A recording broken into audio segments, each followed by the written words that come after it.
on episode 278 of the Tennis Files podcast, you'll learn about double strategy for club level players with Will Boucek. Hey there, welcome to another episode of the show. This is Mirban, and I'm really pleased to have you listening to this episode. Today I've got one with Will Boucek, who is the founder of Tennis Tribe, and he is the host of the Doubles Only Tennis podcast, which is a great show that I listen to, and I've been listening to more recently before my doubles matches, USA League primarily. And today we'll talk about a lot of great strategic advice that you can use and apply when you're on the court, such as which player should play on the ad side, when you have lefty and a righty team, should the forehand be on the middle or on the outside, myths about doubles strategy, doubles tiebreaker tips, and a lot of great tactics, again, that I think you'll really enjoy if you're a doubles player. And even if not, maybe it'll encourage you to play more doubles, because using these strategies that Will and I talk about will definitely help you improve your game. So without further ado, here is my interview with Will Boucek. Hey, everybody. Welcome to this episode of the podcast. I'm really pleased to have on Will Boucek on the podcast. He has a fantastic podcast that I listen to called the Doubles Only Tennis Podcast. And just really, really pleased to have you on, Will, especially with all the doubles that I've been playing. And, USA Leagues is majority doubles. So your podcast has been really helpful. First of all, how are things going for you?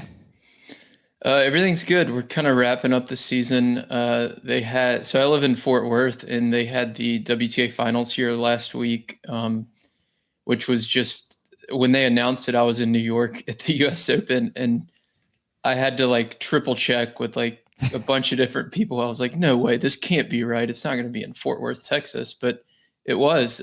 So spent a lot of time at that, was there every day, and now watching the the ATP doubles finals this week.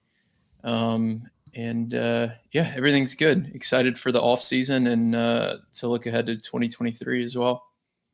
Awesome. Well, I always brainstorm and write down a bunch of questions before my interviews, and one of them was about your experience at the WTA finals for the doubles, obviously in particular. So curious about maybe a couple takeaways that you found that kind of mesh with kind of the strategy sort of theme, or it could be mental or otherwise.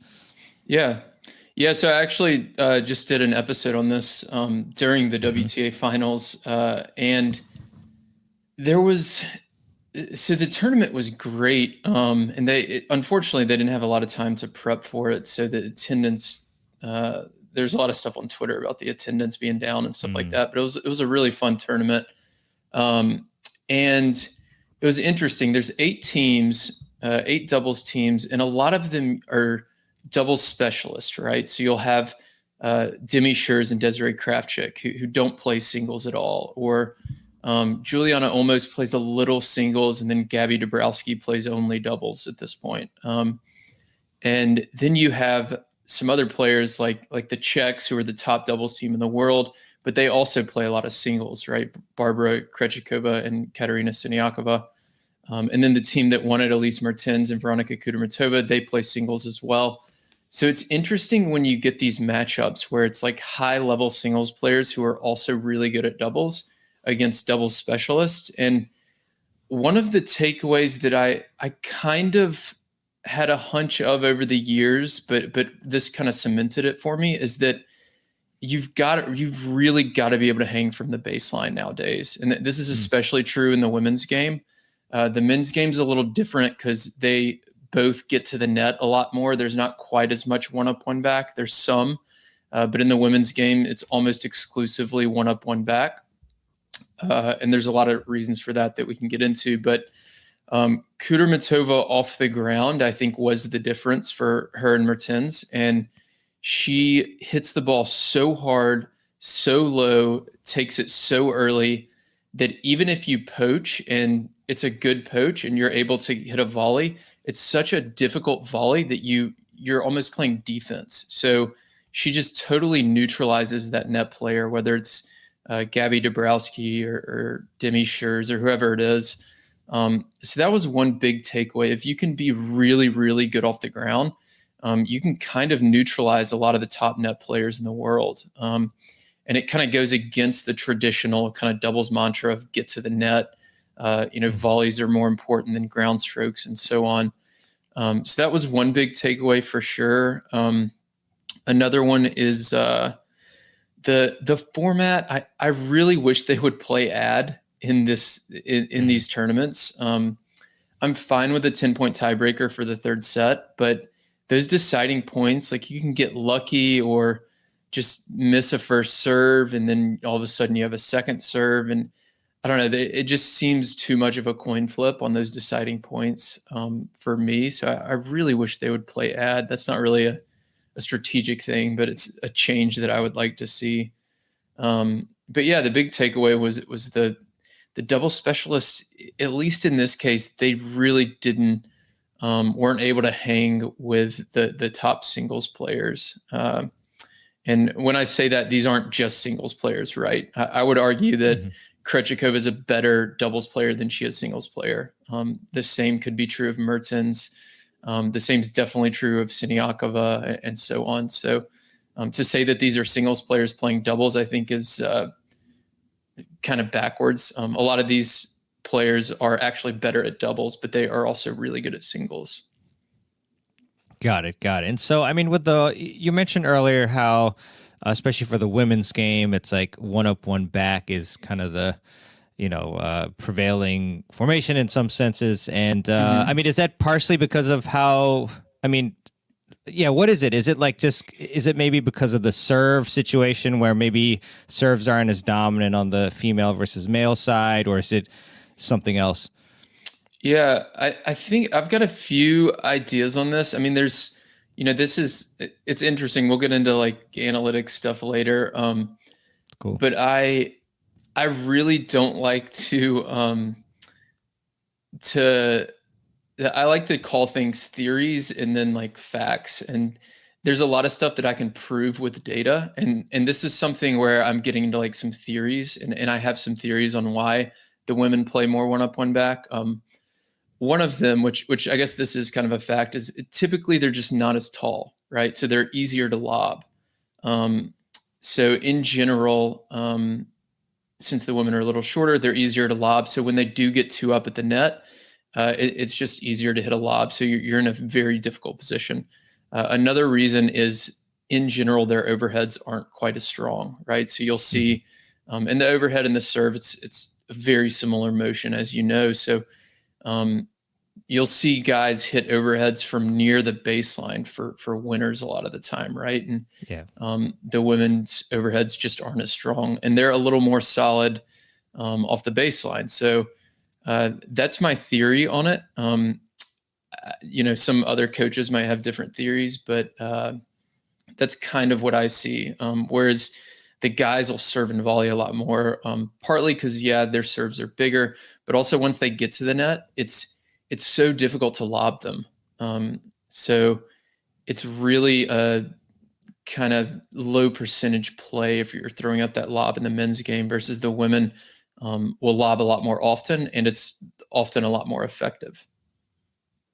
Yeah, there's some really good points. And this kind of reminds me of when I interviewed Dennis Kudla and Francis Tiafoe after a doubles match at City Open. It might have been like 2018 or so, but they had mentioned, or at least Dennis was the one who talked about this, and I asked him about like why they were playing a lot of two back and staggered formations and whatnot, and he said that in today's game, coupled with I guess he said racket technology and like it just the power of the ground strokes make it very viable to not play two up all the time. So I was wondering, specifically to help the audience who are like 3-0 to 5-0 players and such.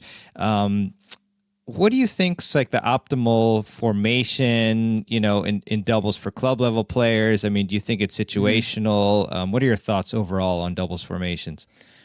Yeah. So my philosophy with like giving advice on using different formations or a particular strategy is I always start with it depends, because in doubles, there's so many different situations.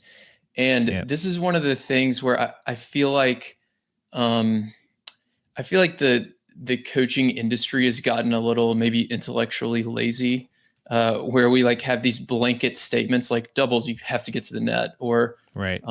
I formation, you have to serve down the tee. Like there's no, you have to do this in this situation in doubles. Like it virtually doesn't exist. So it all depends. Do you like your forehand better than your backhand? Do you like to be at the net more than the baseline? Is your serve better than your return? What about for your partner? Are you better at setting up your partner when they're at the net, or are they better at the net and you're setting them up from the baseline? So it all really depends. There's a few things that I see work well over and over at the club level, and I can go over a few of those. So one is most people like their forehand better than their backhand. So I think for a lot of players, if you're not using different serve formations, then you're leaving points on the table, you're leaving wins on the table. It's a thing that kind of gets can kind of get weird for some players. Like I know if you're playing with somebody brand new and you're getting too like nerdy with the strategy, which this is something I run into all the time. Like if I'm playing with a new men's or mixed partner, and I'm like, okay, let's do signals, let's do I formation on this one, and I'm calling all this stuff, and it can kind of overwhelm people. So I get it, but I formation on the ad side is a really effective, or Australian on the ad side is a really effective way to hold at a higher rate on that side. And there's really three main reasons for this. One is if the returner returns it down the line, it's to your forehand. We're assuming everyone's right-handed. If they return cross court, assuming your net player stays left, they have a forehand volley in the middle. And then third, it's just a more difficult return. So they're returning over the higher part of the net and the shorter part of the court. So they have to get that ball up higher, and they have to get it to dip down lower faster than if they are hitting a cross court return. So there's a ton of returners from the ad court who love their backhand cross court, for example. I'm one of them. But they really have trouble hitting that down the line backhand from the ad court. So it can be a really effective strategy to play I formation there. And then in general, returning, you can go two back. If you feel like you're better at setting up your partner, if you're better at the baseline, you can go two back when your partner's returning, have them return and volley. There's all these different matchups you kind of want to think about and come up with ways to create. And the best team to watch that does this is the Czechs, Krejcikova and Siniakova. They are at their best when Krejcikova is rallying from the deuce court, from the baseline, and Siniakova is at the net in the ad court. So everything they do is centered around that. So a lot of times Krejcikova will be serving and using that I formation that I just talked about from the ad court so that she can immediately go to the deuce court and start rallying. And Siniakova can be at the net from the ad court. And then they can do the opposite with Siniakova. She prefers to rally from the ad court because her backhand's really strong. So they run a lot of I formation in the deuce court when Siniakova is returning, and she'll go left and Krejcikova will go right. So it's kind of you can picture it like a grid almost, like net, baseline, deuce, ad, and which of these quadrants do you and your partner need to be in to have the most success against a particular team? Yeah, 100%. I mean, you reminded me of a couple different matches that I had. There was one where my partner and I were both struggling at the net against these two players, and he actually was the one who prompted me to say, "Hey, let's go two back here," and then we won like 6 straight games or something. It was ridiculous. Yeah. And then there's also there's one player in particular who plays USCA leagues here, and he has a very good forehand, but a pretty suboptimal backhand. And so, as you mentioned, he would always on the ad side do Australian, and so he just have forehands all the time. Right. So yeah, real key. And there's ways to counter that. Yeah, there's ways to counter that as the returner too. Like I do that a lot because I don't want to hit backhands from the baseline. And there's a player I play against who I'll hit that serve and he'll immediately lob my partner. And so then I'm hitting a backhand ground stroke. So he has a really good lob return, but you're constantly kind of playing chess, figuring out, okay, I want to hit forehands. Oh no, now he's lobbing. So what do we do now? Do I go back to regular and hit runaround forehands from the ad court, or should we try something else? So it's constantly a game of chess, which is what makes doubles so much fun. Yeah, definitely. And well, you're like a 5-0 player. Like, is that what you play? Yeah. So I just got bumped up last year, actually. I was a Nice. 4-5 for a while and made it to 5-0 last year. Nice, beating up on people at 4-5. Well, I actually moved. The ratings, I don't know if it's like this where you are, but the ratings are kind of weird, like depending on the city you're in.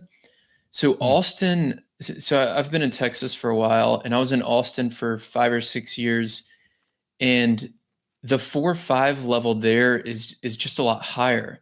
So we would all beat up on each other, and I was there playing 4-5 for like 4 or 5 years, and then I moved up to Fort Worth, and the 4-5 level isn't quite as strong. So I was playing 4-5 last year and just kind of rolling through these matches just because the players aren't quite as strong.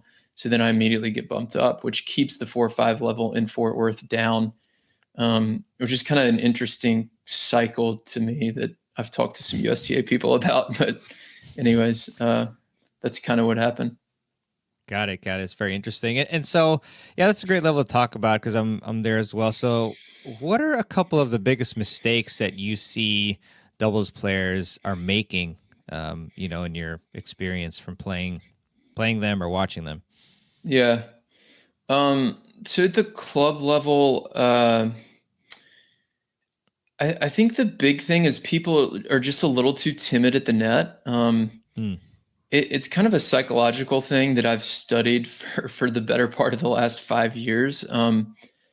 But people just feel like when they get beat down the line, they let their partner down, they let the team down, and they feel like it was worth 5 points. And it's just not true. And it's not how you win doubles. You don't win doubles by covering the doubles alley or covering the line.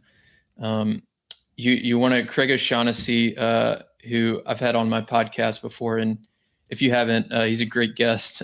Yeah. He has this area on the doubles court he calls the center window, which is just above the middle net strap area, and it's like maybe a 8 foot or so window above the middle net strap, and he says that that's the area you want to control, and it's definitely true. And I feel like a lot of club level players, whether it's in serving formation or during the rally or whatever it is, they're standing closer to that singles line than they are to that center serve line. And they're just making it so easy on the returner or on the opposite player rallying from the baseline to just hit wide open to the cross court. So what I usually tell people to do is try to keep a mental note of how many times the opponent goes down the line, and count how many times they miss, how many times if you do poach or you do kind of pinch towards the middle and stay aggressive, how many times do you get a volley, and then how many times do they actually beat you? And what's going to happen is the number of times that they actually beat you is going to be less than probably 40%, which means you're winning 6 out of 10 points, which you'll take all day. So again, I think a lot of it's kind of a psychological thing, but really, so some advice I like to give people to try to flip this on its head is like, if you're not getting beaten down the line at least 2 or 3 times per match, then you're not moving enough at the net. Like, you should be getting beat down the line. And I kind of flipped that in my own game so that, early in the match, if someone beats me down the line, I'm kind of happy about it because I know that they think that's a shot that they can rely on. And I know for sure that in most cases it's not. Now, if they do beat me 3-4 times in a row down the line and they like that particular shot, then we can make some adjustments. But in general, it's going to be a low percentage play. So you have to kind of calculate that in your head throughout the match. Yeah, I really like that advice, Will. Definitely more lately I've been keeping stock as well of like, how often does this returner go down the line? Have I been beat much? And then, it's very obvious that like, okay, if that's not happening much, like I can definitely, go for more crosses and just be more aggressive in the middle of the court. So I really do like that one. I am curious too, Will, just to take a little step back, like, how did you get interested particularly in doubles, venturing into the podcast and such? Yeah. So I played college tennis at a small Division III school. After college, I didn't play any tennis at all for a while. Actually lived out in Jackson, Wyoming, skiing and hiking and doing all that stuff for a while. And then I moved to Austin in 2015, I believe, and started playing USTA leagues and tournaments and things like that. And I was just curious on the doubles court. I was like constantly observing other people playing matches, observing my opponents while I was playing, and just experimenting, trying different things. And that's when I first noticed, like, I didn't learn it from a coach or anything like that. I was kind of self-taught, but I know a lot of coaches teach similarly, where you don't cover the alley and things like that. But I started just staying super aggressive at the net, and I would just drive these people crazy. I used to be a little more mobile than I am now, but I would just chase the tennis ball like a dog, almost just back and forth across the net. And I was able to force all these errors, and my volleys weren't particularly strong, but just by them seeing me move, I would force errors. So I started Tennis Tribe in 2016 and just started writing blog posts. And the USTA community around Texas, I added some of them to an email list, just some friends and opponents who I'd played against and stuff. And they just gave me really good feedback. They were like, "Oh, we love your blog. We love your advice." So I guess I was able to like kind of distill the advice and the doubles strategy in a way that they were able to understand and implement onto the court. And then from there, it turned into a newsletter, which I'm still sending out every Thursday. And then a couple years ago, I decided, okay, I need to start a podcast because everybody's doing a tennis podcast. And there wasn't one specifically on doubles. So I started that a couple years ago. Have been doing a lot of interviews with coaches, with ATP and WTA players, and then met some coaches through that, and have started doing a lot of analytics work as well. So back in 2018, I met Craig O'Shaughnessy, who lives in Austin, and started helping him launch some of his courses and things like that. Right. And then I saw what he was doing for singles, and I'll never forget. I was sitting at a coffee shop with him one day, and he was working with Djokovic at the time, and I was watching Djokovic play. It was either round of 16 or quarterfinals at the U.S. Open, and I think it was McEnroe calling the match, and he said, with Djokovic's serve mile per hour, he's not going to be able to win this tournament. It's too low. And they showed this graphic, and it was like back in, 4 or 5 years earlier when he had won the US Open, his average serve speed was like 116, and now it's down to like 108 or something. And the next day I had a meeting with Craig, who was the strategy coach for Djokovic at the time. And I asked Craig, what's going on with his like serve percentage? And he pulls up Dartfish, which is the software he uses. And he shows me all these serves where Novak's serving out wide. And he says, I've measured this. I don't want him serving, I think it was second serves. I don't want him serving over like 105 on these second serves. It's more important for me that he serves out wide in the deuce court, and that it lands short and wide than it has pace, because then he's more likely to get that serve +1 forehand.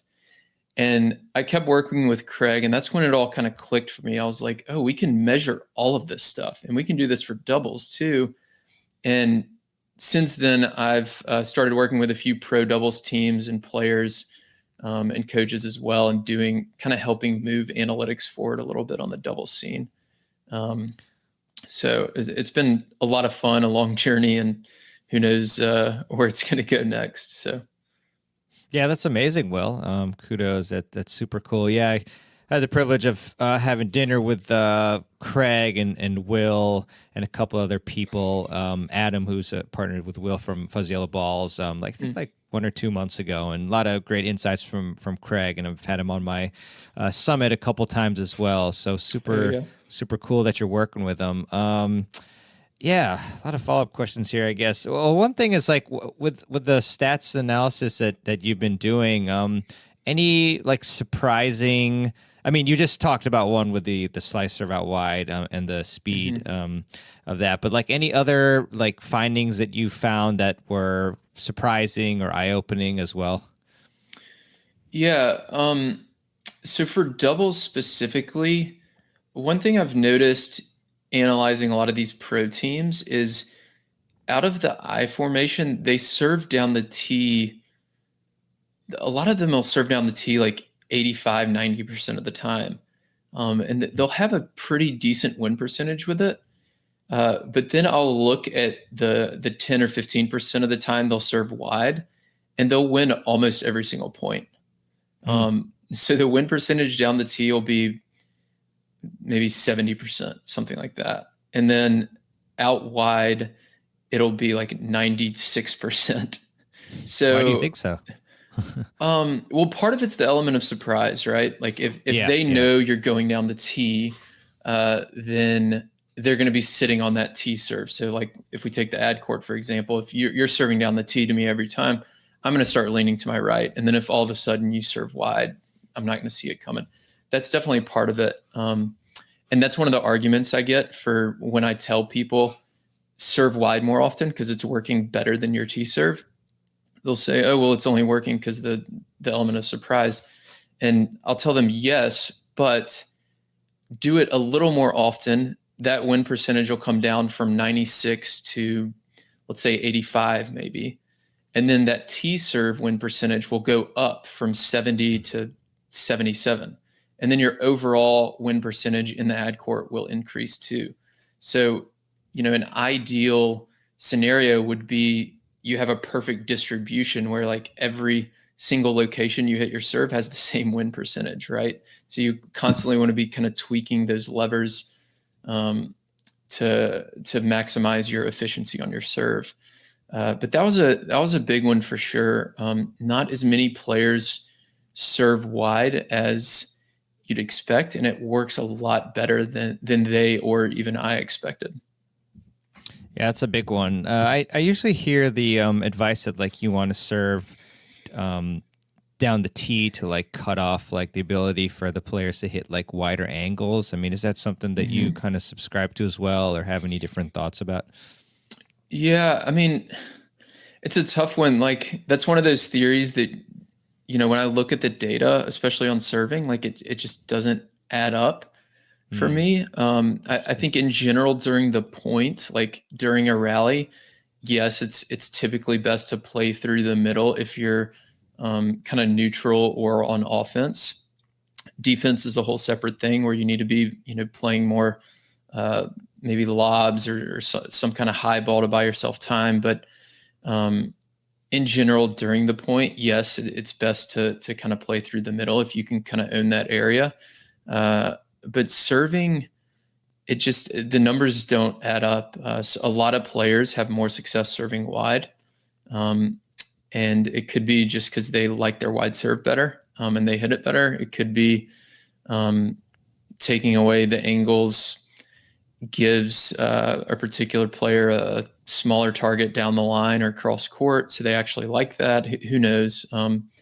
But yeah, I don't, that sounds like one of those theories that's kind of hard to prove. So I'm not going to subscribe to it unless I see a little more proof. Yeah, no, I hear you on that. And it's obviously, again, very player dependent on, their weaknesses, like what's their worst return, things like that. Like if they're stretched out wide, maybe they have like a Western grip, like that's probably going to be a really hard return on the juice side, all these things. Right.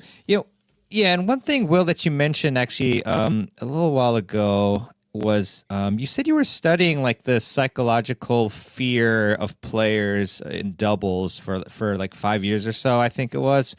I was wondering if maybe you had any other insights like in studying that, about why is this the case that doubles players are just like scared of making aggressive moves and things like that. Yeah. I think a lot of it, I've read a lot of books on like psychology, and I actually helped shoot a course with Craig O'Shaughnessy and Jeff Greenwald. I Yeah. think you had him on your summit as well.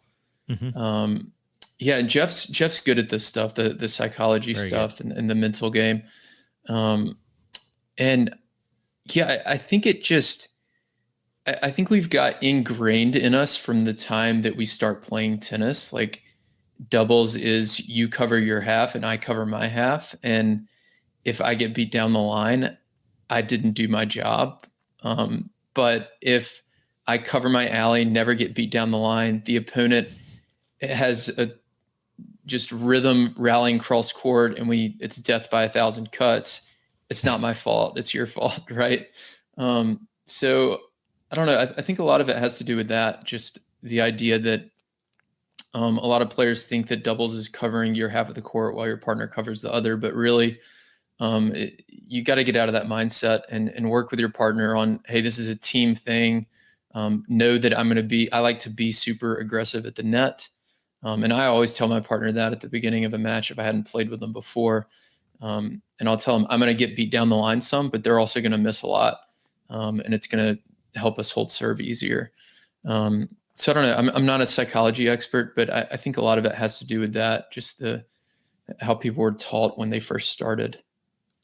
Yeah, it makes a lot of sense. I mean, the player just, they can say, "Oh, I did what I had to do on my side," and maybe not Mm-hmm. have much blame for losing in their mind. But yeah, one other thing too, in terms of this may be a tough question, I guess, but I'm curious, like, what do you think is the most important shot in doubles? I'm trying to remember. I feel like on Twitter we might have like talked about this. Like I said the serve, and you might have, I forgot what you said as well. But like, what do you think is the biggest or most important shot that if there was one shot in doubles that a player had to train and maximize, like what Yeah. shot do you think that would be?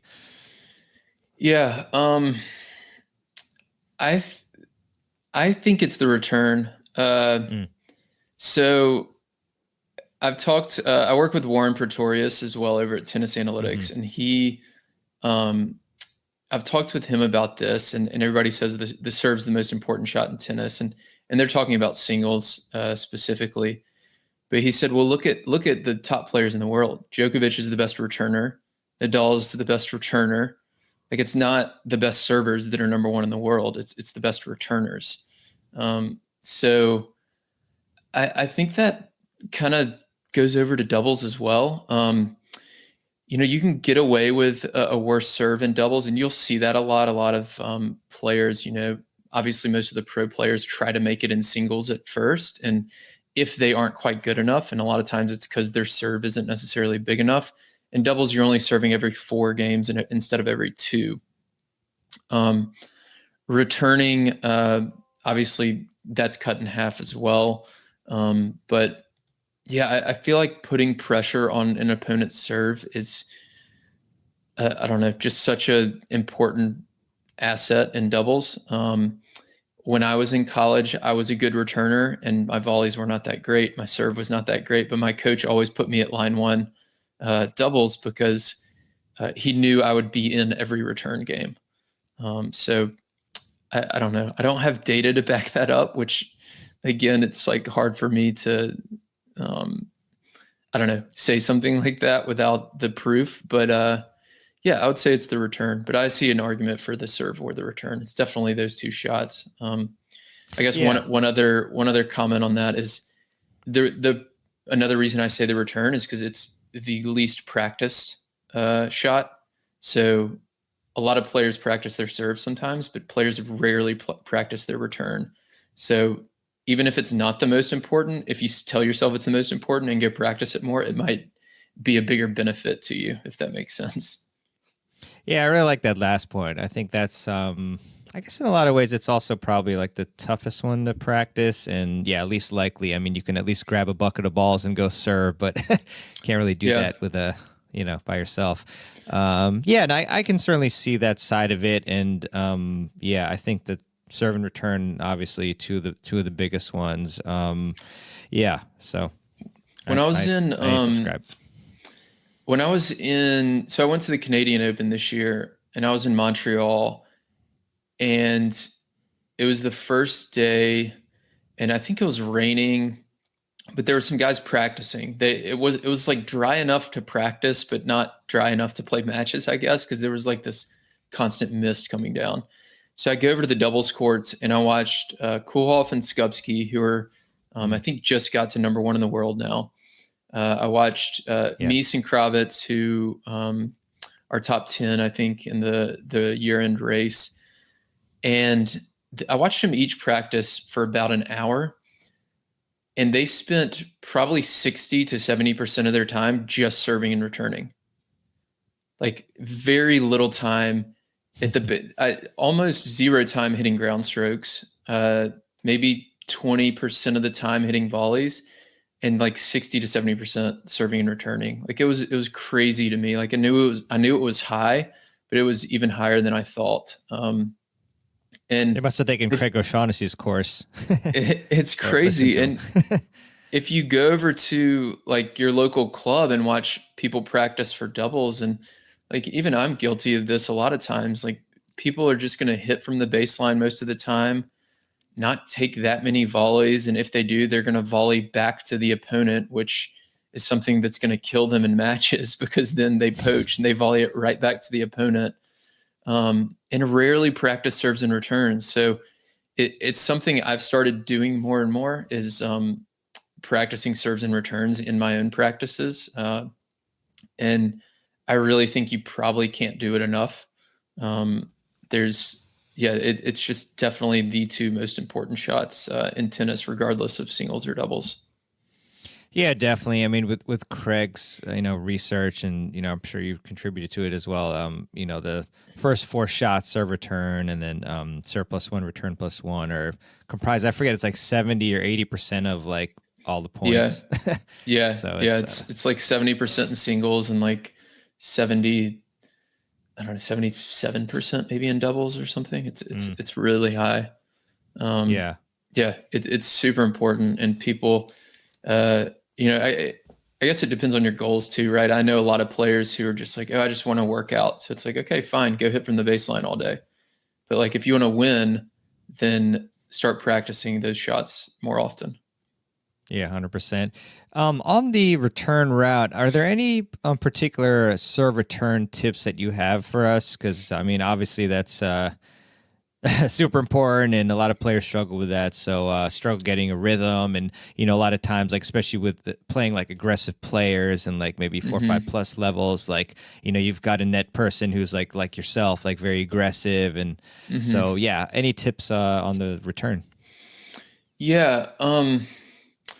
So for practicing, first of all, practice it more often than you do now. Second, I think it's good to set up targets. I've started using them a lot more in my my own practices. And what I'll do is have sometimes we'll play the points out, sometimes we won't. But I'll have a partner serve to me. We'll be working very specifically on either first serves or second serves, and I do vary the locations. One thing I learned from Warren is that one of his courses that he it's a coaching certification course. Motor skills tend to stick better if you don't practice specifically, but if you practice more generally. So what I mean by that is, like, let's say you're practicing your wide serve in the deuce court. The best way to practice that is not hit 100 wide serves in the deuce court, but hit a wide serve, then hit a tee serve, then hit a kick serve down the tee, then go back to the wide serve. And apparently there's some research on it that helps it kind of ingrain a little bit more. So anyways, back to the returns. So I like to set up targets, and it depends on your opponents. If your opponents are serving and staying back, it's best to typically return with depth. If you're playing at a higher level and a lot of players are serving and volleying, then you can aim around that service line area and try to keep the ball low, get it down to their feet. I like to hit it low at their backhand volley. So If you're on the ad court, if you can aim where like the corner of the service box, so the singles line and the service line. In the deuce court, ideally, if you can get that return low through the middle, but you do have that opposing net player, and if they're super aggressive, then you have to make adjustments, things like that. And then also practicing your lob return is really effective as well, because if you are playing somebody like myself, a simple down the line lob return will totally neutralize me at the net, especially if I'm on the deuce side. I had Will Hamilton on my podcast, and he calls this the parachute return from the deuce court. So you're lobbing it down the line over a right-handed player's backhand volley. And almost none of us have a backhand overhead, like kind of stretching like this. So practicing that lob return can be really helpful as well. But I would say the biggest thing in matches for returns is just staying observant of the players on the other side of the net. And this is something else I learned from Craig. He always says on the singles court, the most important person on the court is not you, it's the person on the other side of the net. And the same thing's true in doubles. You've got to be studying your opponents. So if they are super aggressive, if they're standing super close to the net, you need to pick up on that quickly and start lobbing. If they're standing a little further back from the net, then maybe you can hit a slower return that'll dip down at their feet. If they're serving and volleying, you want to keep the return low at their feet. If they're serving and staying back, go for depth. Kind of studying all that stuff can help you develop your return strategy. Yeah, good stuff, Will. What are your thoughts on, sometimes you'll have like a stronger, and weaker player. I mean, very often actually as a pair. So I hear a lot that the prevailing advice is that the stronger player should play on the ad side, but curious to hear your thoughts on the matter. I think that's one of those theories that's just never been proven that I don't necessarily agree with. There's a few reasons. So one, if you're playing with ad, the deuce court is going to get more returns. So you probably want your player in the deuce court to, you probably want your stronger player to have more returns than your weaker player, right? So there is that. But playing in the ad court, that's typically where I return from. If I'm playing with someone weaker, I can cover more court from the ad court because I have my forehand in the middle. So it kind of depends on, how comfortable are you hitting backhands from the deuce court. But then you also want to look at the weaker player. Just because they're the weaker player doesn't mean everything's weak. So figure out where are they comfortable. If they're comfortable with their forehand, then maybe they do play the deuce, you play the ad, and you cover everything in the middle. If they're more comfortable with their backhand and you're okay with your backhand, then maybe you do the opposite. It just kind of depends. But in general, if you are playing with a weaker player, and I've got a YouTube video on this actually, but you typically have to take a lot more risk. And this is especially true if they're the weakest player on the court. If they're just the weakest player on your side of the net, then that's okay. But if they're the weakest player on the court, as the stronger player, you just have to take more risk, which for me, I think the smartest place to take more risk is just movement at the net. Just be really unpredictable, force them to change direction, and you'll get beat a lot, but hopefully they miss more than they make, and you can force a lot of errors that way. Yeah, definitely. I've played some 8-5 with a buddy of mine, and so 5-0, and he's a 3-5, and he was the weakest one on the court because we had, usually like 4-5 and 4-0 opponents, and just had to, poach like crazy. It was interesting, there's a couple matches where even though I was like poaching a ton, like the returner barely ever hit down the line, so it was fantastic. But some players they just don't pick up on these things. It's kind of strange, but kind of a similar question, I guess, in some respects is like, let's say you have a righty and a lefty team, and both of them have really strong forehands. To give more factual context, would you prefer that they play both forehands in the middle or both forehands outside? So, so I went to World Team Tennis last year. It was at Indian Wells, and I was chatting with Phil Farmer, who he used to work with the Bryan brothers. He's with Austin Krajicek and Ivan Dodig right now at Nice. the ATP finals. And I asked him this because at the time Krajicek was playing with Steve Johnson, and they played with backhands in the middle, which I found a little strange. So Mektic and Pavic play forehands in the middle. Zeballos and Granollers play forehands in the middle. Most teams tend to. And he said the reason they did that is because they're prioritizing their return preferences over the point play preferences, because the return's a more important shot.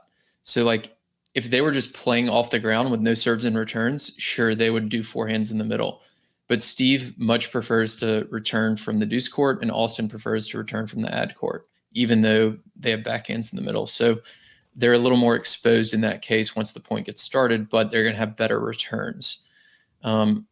So I think it depends. In general, I like forehands in the middle because you do want to typically control the middle of the court.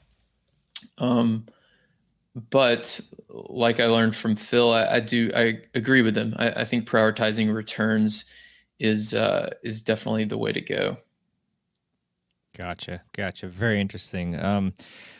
What do you think the biggest myth is about double strategy that most club level players have in their mind?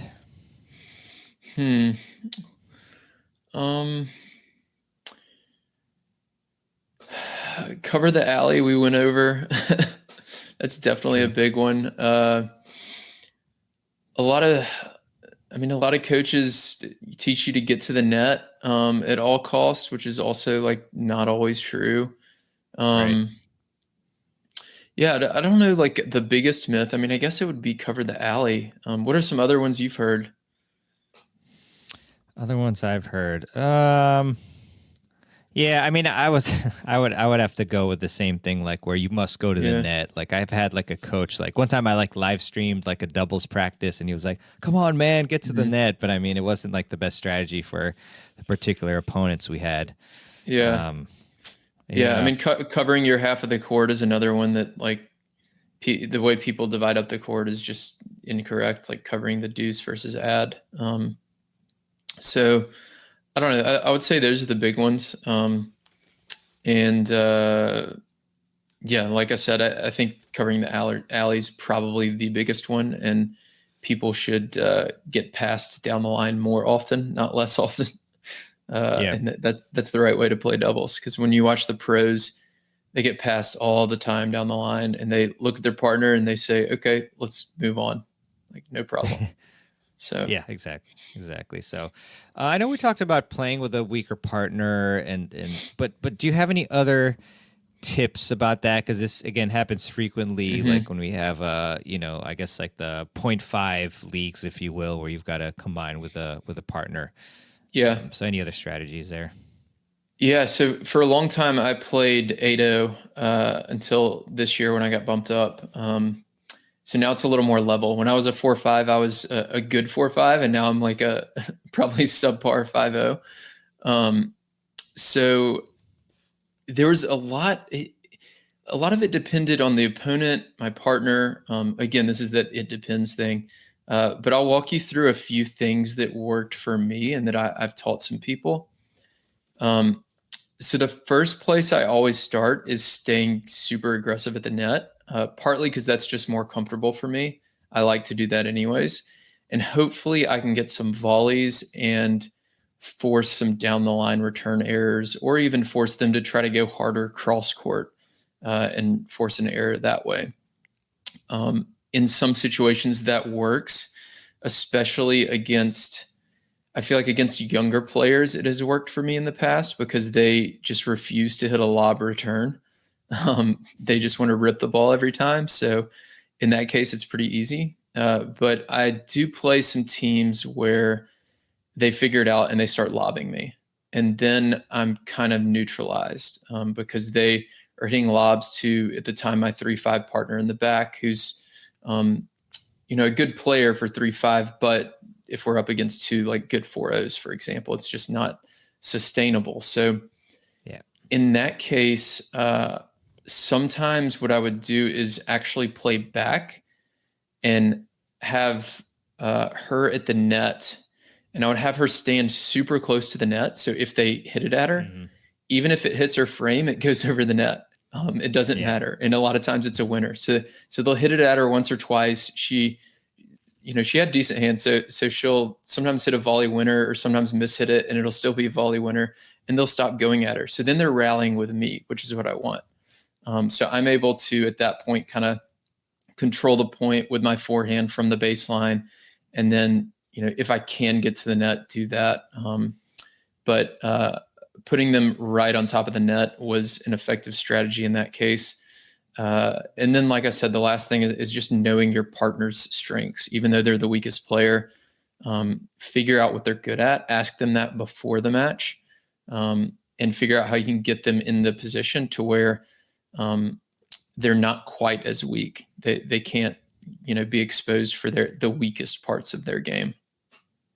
Yeah, definitely. I talk a lot about knowing your strengths and weaknesses, and definitely applies to doubles as well with your partner. One thing that we always come across like so frequently are the doubles third set super breaker. I'm sure you played a lot of those in USTA. So, and even tiebreakers themselves. So obviously a lot of players, like when they lose one, they say, oh, like this, they're always a toss up, things like that. But do you have any tips for, playing tiebreakers and super tiebreakers as well as possible? Any tips there? Yeah. I mean, I feel like Jeff Greenwald probably has some good stuff on this, dealing with nerves. It's not something I specialize in, but I've studied it a lot. And obviously figure that out. Figure out how to deal with your nerves. Figure out what works for you. As far as strategy goes, I think that I'm always thinking about risk on the court. So if it's early in the 10-point tiebreaker, I might serve, I might play I formation and serve down the tee to the forehand on the ad side, and know that if they connect on this forehand return down the line, I'm probably going to lose the point.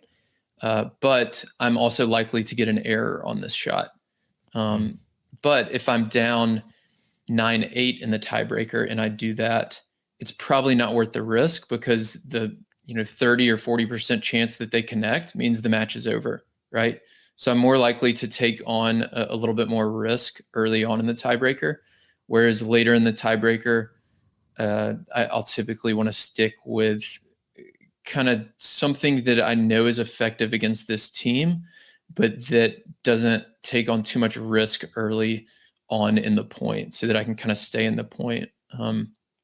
And then, like I talked about earlier, just figure out your best positions to be in on the doubles court, whether it's your partner back in the deuce court and you at the net and the ad, or whatever it may be, kind of within those quadrants, and just use your serve formations and get into those positions. Get into the positions that you're comfortable with.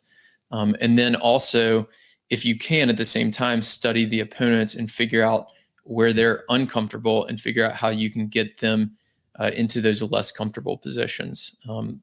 In general, that means hitting backhands, hitting backhand volleys, things like that. Got it. Because I was going to ask you about like how to scout your opponents. So I guess part of that you just mentioned, just giving them like a variety of shots and things like that, right?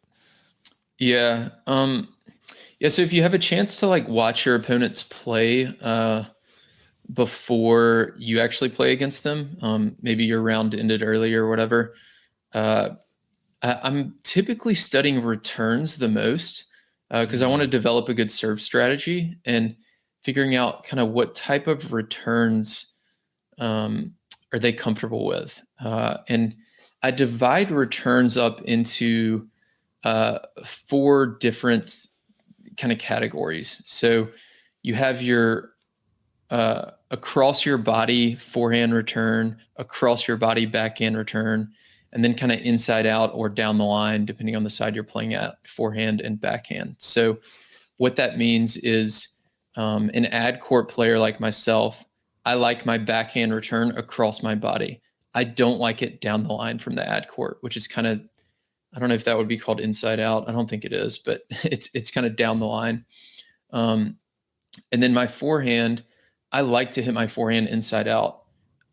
My forehand inside in actually isn't as strong. And that's true of a lot of ad court players. It's true for Jack Sock. So if you're playing Jack Sock, you do not want to see him set up for a forehand in the doubles alley because he's so wide from there. He can rip it cross court and dip it down low to the opposite cross court player's backhand volley. He can rip it through the middle. He can also rip it inside in down the line. But if he has that forehand from closer to the center of the court, you've kind of taken away a lot of his angles, and it's not as big of a weapon. So studying where they like to hit their forehand and where they like to hit their backhand return is an easy way to develop a good serve strategy. And then from there, you can use formations or you can call poaches and figure out where it's crossing the net and then just put your net player there. I like that. Well, that's good stuff. One thing actually to go back to the stronger and weaker player combo is kind of the opposite question, which is when you're playing that, and maybe to counter like what you were saying as well, where they place the weaker player like near the double silent and all that. Like, what's the strategy to, I guess, maybe be able to exploit the weaker player? Yeah, I mean, it's going to depend on their specific weaknesses and then how strong is that other stronger player. So I've come up against teams where like the guy is just so good, like we cannot give him a single ball.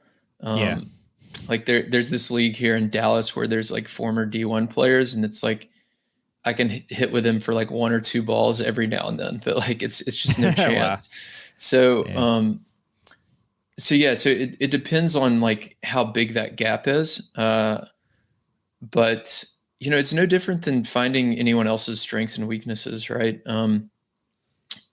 Typically, again, the backhand volley's usually going to be a little weaker. In some cases, it's not true, but in most cases, it is. How close are they standing to the net? So, a lot of weaker players, especially at the 3-5 level and below, they don't feel comfortable standing too close to the net. So it's very easy to make them hit a volley from their shoelaces or from their ankles. So you can attack the weaker player that way, just going kind of low at their feet. If the stronger players at the net, obviously you can lob them. You can go down the line on them, and be sure. Sorry, that's my dogs there. All good. Be sure. This is something we hadn't touched on, but when you do go down the line, you don't need to be going for the all-out winner. Actually, I typically recommend, depending on the situation, people aim for the singles line instead of the doubles alley, just to give you a little more margin, especially if they have a backhand volley in the doubles alley down the line, because most players are not going to be able to do a whole lot with that.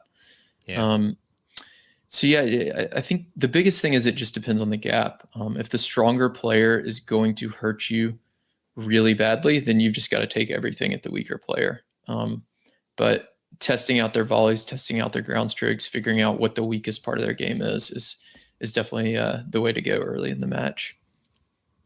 Definitely will. You mentioned earlier watching some doubles teams. I think was it warm up, but I was curious. For club level players, maybe it shouldn't be any different to pros. Like, what's the ideal like warm up? I don't know if it's maybe you have a routine that you go through or one that you recommend for players. Say they have a match or whatever, but they have like half an hour of court time, beforehand. So, what do you think they should be doing?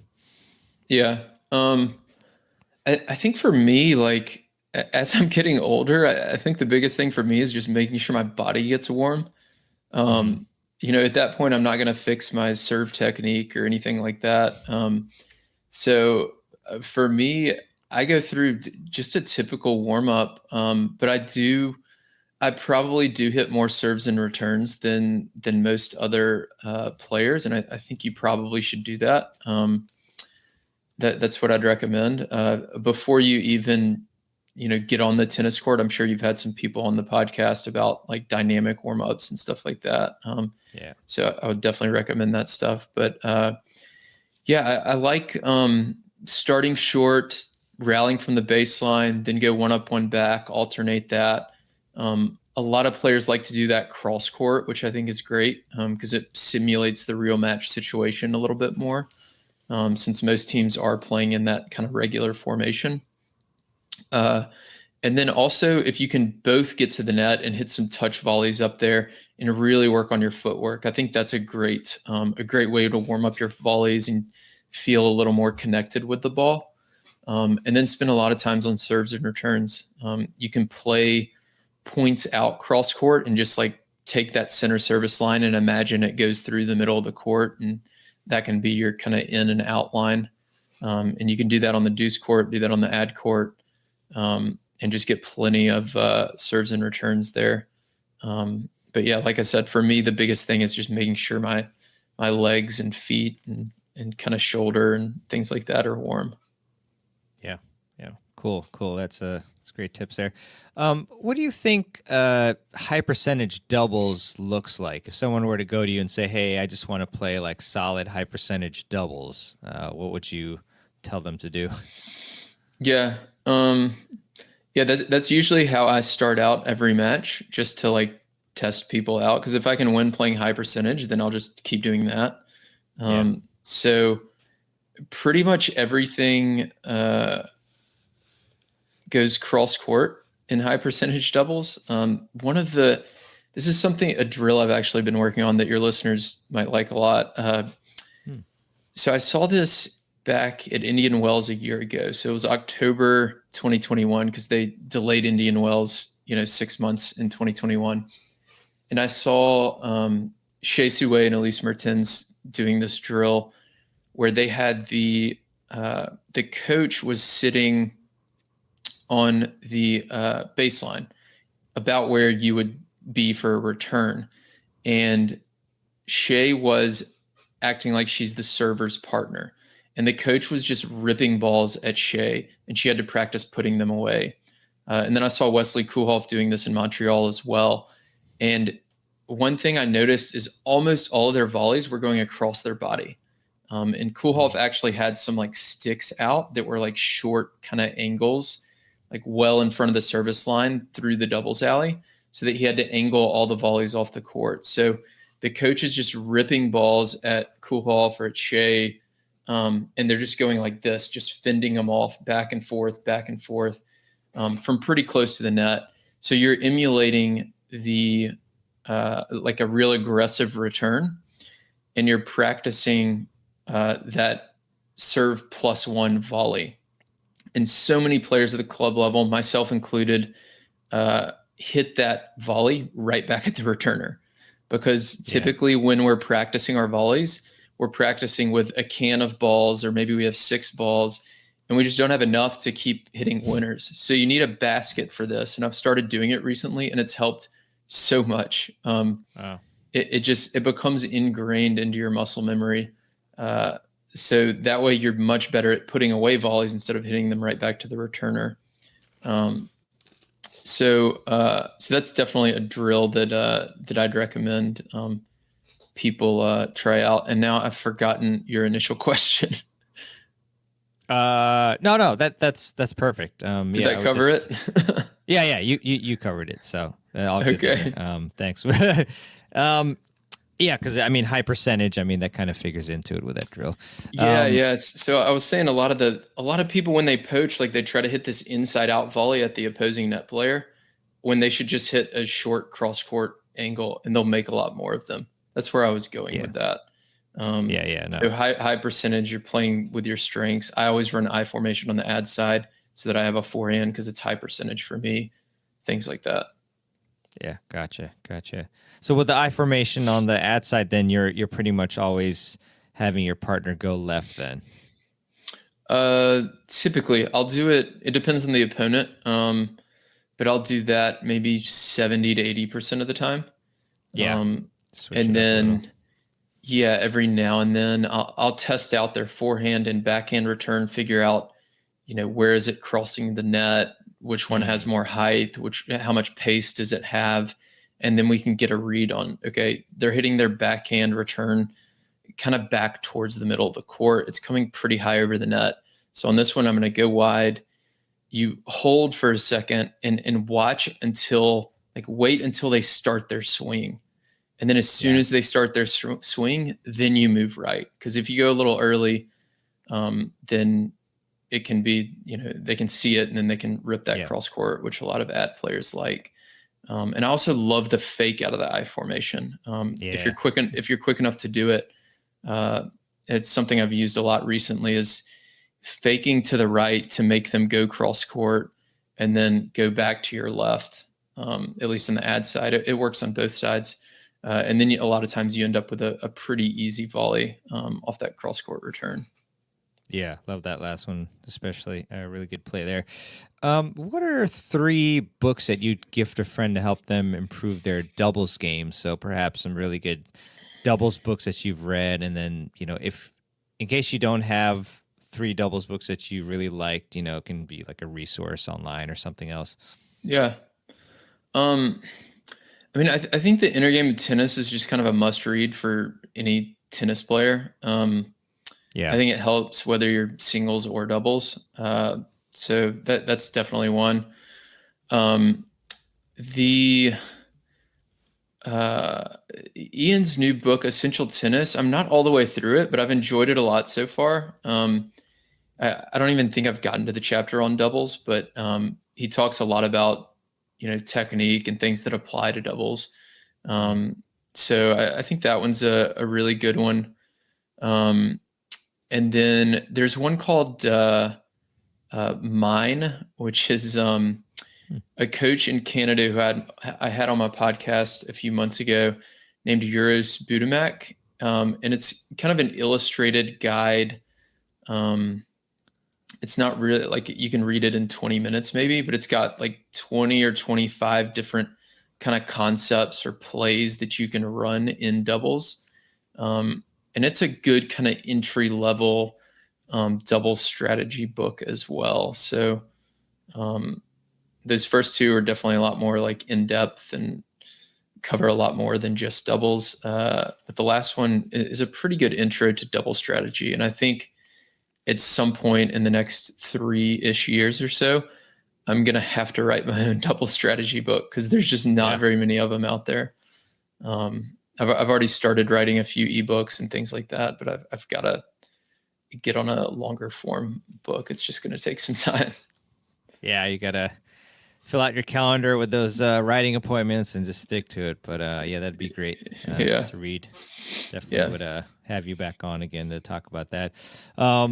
So how about, for all those singles players out there, like me included? I mean, I played like 99% of my juniors as singles and didn't really know how to play. Like I played D1 college, but I rarely ever played doubles, because I remember like my first few practices in doubles, and I was just like kind of doing what you talked to, like trying to take care of my side of the court and just wondering like, wow, the ball's going so fast. How am I supposed to volley this ball or like poach? Like there's no way. But gradually kind of learned about it and got much better, obviously, and playing USTA and interviewing people and whatnot. So curious about, like, for singles players especially, what tips do you have for them to be able to succeed when they're forced to play doubles, or they want to play doubles, in like USTA leagues and other, formats? So singles players, if you're comfortable with your volleys, you can typically play fairly traditional doubles. If you're much more comfortable at the baseline, or if you have some huge forehand weapon, in that case, then 2 back on the return can be effective. A lot of the pros do that, especially against first serves. That can be really effective. But in general, I think singles players, the thing they have trouble with on the doubles court is not knowing where to be and how to move. and then sometimes like where to hit the ball. So you'll see the typical one, and a lot of doubles players do this too at the lower levels, is they'll stand just too close to the alley when their partner's serving, right? A lot of singles players will do that and just give them the wide open cross court return. They don't know when to poach or what balls to kind of look for to cover in the middle. They might not know where to hit their ground stroke in certain situations or how to approach the net the right way, things like that. But the big things are don't cover the doubles alley too much. You do want to make a higher percentage of first serves in doubles. That's one thing we haven't talked about. So in singles, I think ideal is around like 61% or something. In doubles, it's like 67%. And the reason for that is you just have a partner up there at the net. So there's a lot more pressure on the returner. So high percentage of first serves is crucial. Movement at the net is crucial. And then in general, don't try to win the point from the baseline. Instead, try to set up your partner at the net. That's another big one. So like, don't go down the line too often when you're at the baseline. Really, you want to be sticking with the cross court shots, applying pressure on the opponent, and kind of set up your partner at the net or force errors from the back. But going from winners from the back is definitely a mistake, especially a lot of the younger players straight out of college. They do that a little bit too much, and it can cost them on the doubles court. Yeah, a lot of great tips again. Will appreciate that. Just curious about your overall thoughts about doubles. I know you talked about how the WTA finals for dubs wasn't really promoted as well, but any like wishes for reformations, or is that the right word, for changes in the doubles tours? Any thoughts about how they can improve it? Yeah. I mean, as far as the product goes, the only real difference I would like to see is, like I said earlier, just playing out the ad games. And I get why they have to do it to shorten the format for TV and stuff, but that's the only real difference in the product that I would like to see. There just needs to be more marketing around it, though. It's crazy. Like at Indian Wells this year, we launched these, and Tennis Tribe's trying to help promote this. So I've got the shirt on now, this Watch More Doubles shirt. Nice. Love it. So we launched these at Indian Wells with Gabby Dabrowski and I think like 14 other WTA doubles players. And I was sitting there chatting with Gabby in that like center kind of garden area, with all the food and drinks and stuff like that. And everybody's just hanging out. Yeah. And we chatted for like 20 minutes. And she, at the time, was like number 7 in the world in doubles. Now I think she's top 5. And like one person comes up to her in 15 minutes and asks for a picture. And if you like took the number 7 singles player in the world, I don't know who it was at the time, but like, Rublev or whoever, like they would just be swarmed with people. And then a few days later, Bruno Suarez was up. He had lost earlier in the day, and he was with some friends who were like having some beers and stuff. And he was just sitting there hanging out, and not a single person recognized him. And he has as many major titles as Andy Murray and Stan Wawrinka, nobody knows who he is, So there can definitely be more promotion from both tours. You see all these like graphics on social media and stuff with the singles players, and they just rarely do it for doubles. Tennis Channel. I was talking to Ellen Perez a few weeks ago, and she was in the finals of Cincinnati with her partner, Nicole Mellicar Martinez.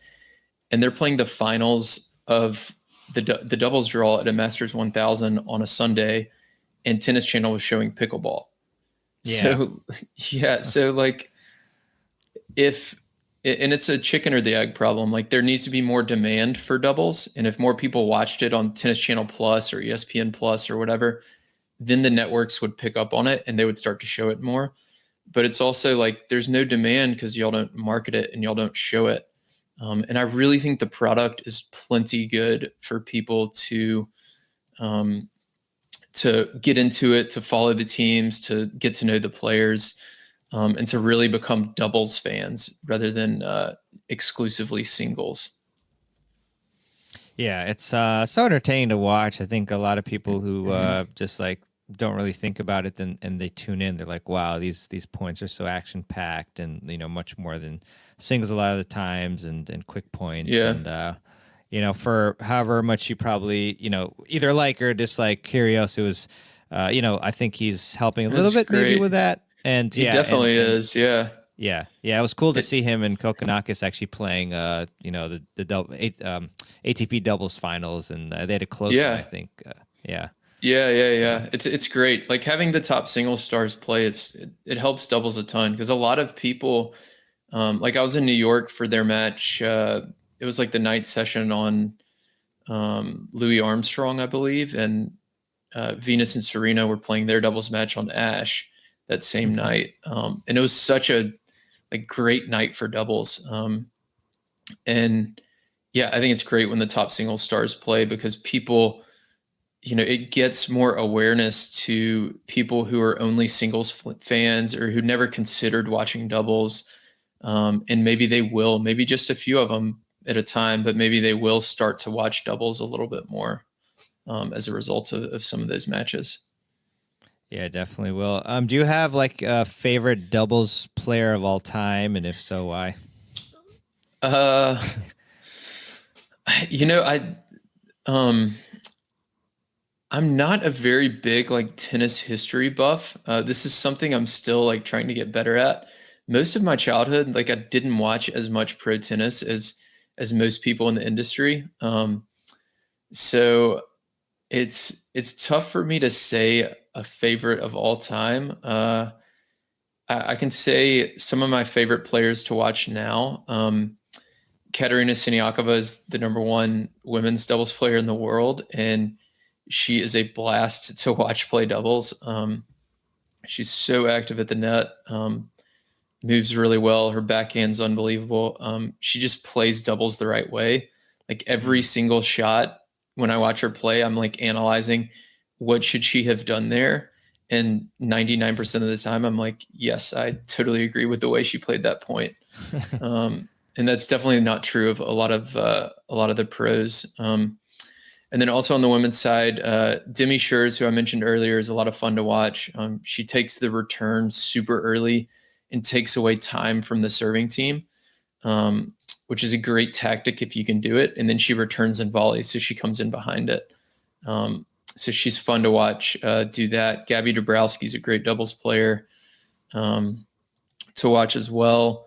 And then on the men's side, and there's a lot of good players. I mean, Salisbury's so athletic. Mm-hmm. I like watching Skupski return from the ad court because he has a two-handed backhand like I do, and I don't know, I feel like his technique and his placement on his returns and how he's able to just generate so much pace on them. I like watching him play a lot. Jamie Murray's fun to watch play because he virtually doesn't have a forehand, but he still is one of the best doubles players in the world. So he's Yeah. a lot of fun to watch as well. So yeah, I don't really have anybody historically, but yeah, those are some good current players that I like watching a lot. Cool. I like it. Good selections. It's just curious, being a doubles connoisseur and all. So I guess, yeah, just curious, what's next for you? Any things coming down the pike or any plans in particular that you want to share with the audience? Um, yeah, so there's like three sides to Tennis Tribe that I'm always kind of juggling and spending more time on one and then another and then another. Um, so we do gear reviews, which review rackets, shoes, things like that. So I spend some time on that and have a team that helps me with that as well. Um, and then the past couple of years, I've started getting more into the analytics and pro strategy. And I've been working with a few pro coaches and players, and that is That's something I want to continue to do more of in 2023, because I just really enjoy working with the top players in doubles, and kind of analyzing their games. And from that, I'm able to learn a ton that still applies to the club level. So through that, I can, on the podcast, I do interview pro players and pro coaches, but I also have episodes where it's just me talking about strategy that I've learned from watching them or from my own matches. And a lot of the feedback I get is that a lot of the listeners like those a lot better than the interviews, which is great to hear. But I like the interviews myself because I like chatting with the pro players. So those are going to continue anyways. So then, so there's that. And then strategy at the club level. So like I said, I'm still doing the newsletter, the podcast.